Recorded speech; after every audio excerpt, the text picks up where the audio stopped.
Magandang umaga sa inyo mga ka-viewers. Nandito na naman po si Aero sa winner video. Aero Talakay, Tulong Talakay po. Para po sa ang topic po natin ay ang tungkol sa taong may-ari ng tindahan or mga ibang business na maraming pera pero madamot sila magpabarya ng pera. Alam nyo, marami rin ganyan na mararamot. Marami rin pong ganyan na mararamot po sa tindahan po. Ayaw pong magpabarya. Talagang may kamalasan po talaga na nangyayari po.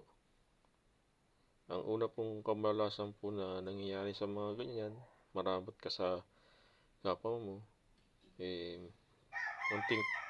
pakonti-konting pagkalugi po ng negosyo po.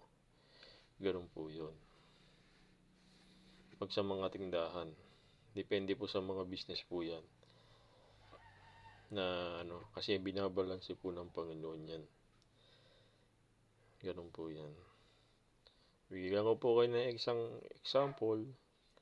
Ikaw o kaya ako ay bumili po sa tindahan po sa palengke.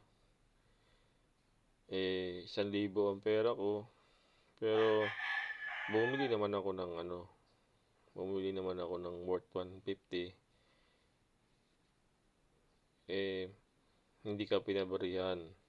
Pero may barya sila talaga. Pero bumili ka naman. Yun po ay isa rin po talaga na kamalasan po talaga. Pero hindi naman po tumatalab po kagad yun. Pakunti-kunti po nangyayari yung pagbarami ka ng pinagdadamutan na tao. Ay talagang kamalasan na po yun. Naghihingalo na ang negosyo. Ganun po yun. Pero kung mabait ka naman, nagpapabari ka, maayos ang dalagay ng swerte po talaga. Pero hindi po sa lahat ng pagkakataon na bigay ka ng bigay din.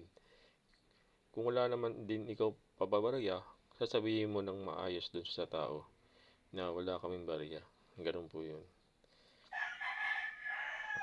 Para naman po sa bumibili, kailangan po na isipin mo rin na yung pagbibilihan mo ay may malakas na negosyo, marami silang barya. Ganun po yun.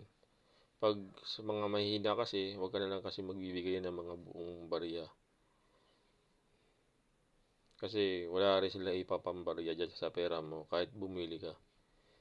Pero pag sa mga malalakas, maaaring may mapabarya yun.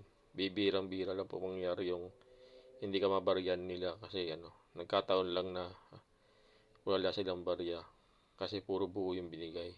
May mga ganun din po mga incident na nangyayari.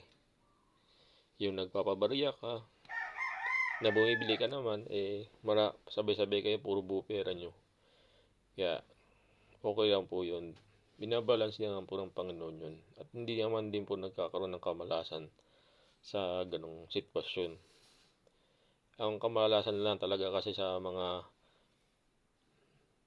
may tindahan na madamot talaga walang barya. Kahit meron naman. Yun po yun. Sana po may natutunan po kayo ngayon. May kilala po ang topic ko ngayon.